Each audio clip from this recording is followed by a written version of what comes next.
We were born to deaf parents in the late 60s. We were born in Ponca City, and then we lived with my grandma for the first 2 years of our life because they were uncomfortable with my parents taking care of us. We experienced what it's like not to have anything in the refrigerator where you open it up and you're lucky if there's even condiments, and not getting enough to eat. I think when you're young and you're living that level of being poor or poverty, you don't realize it or understand it. Sometimes you think back to some instances that were horribly embarrassing. I remember my mom filled her grocery cart up and had to put it back. And it was the first month, and we're like, why are we putting the groceries back?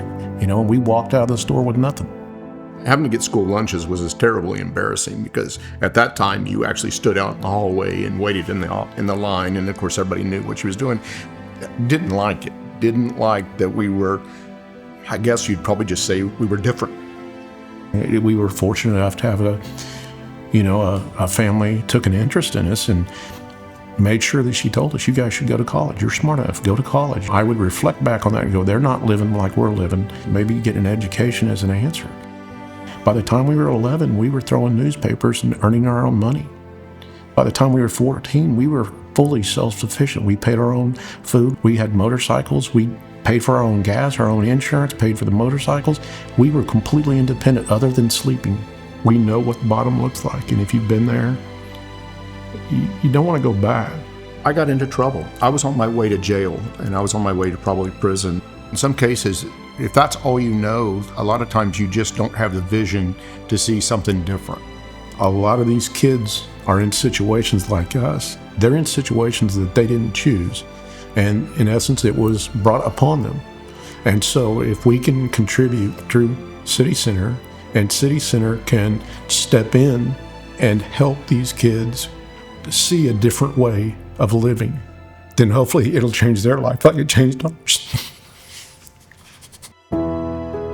I see something of myself in all of the kids. We've had the food insecurity. We've had the brushes with the law. We've made a lot of bad decisions when we were young. For me, every story resonates with me because I feel like I see some of us in all of the kids. We had several friends growing up. They were like Orion, where their parents weren't around. They were angry about it. They didn't understand. We were certainly on the knife's edge of being homeless, so we can certainly relate to those kind of stories. It's not a stretch for me to understand what that was like, when we were that age.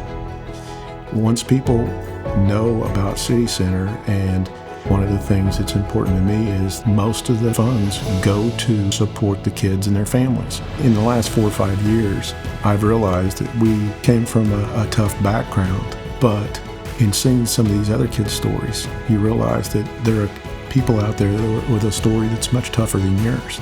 I look back to what we should be thankful for is that we had parents that loved us. We had a roof over our head. We were able to get to school.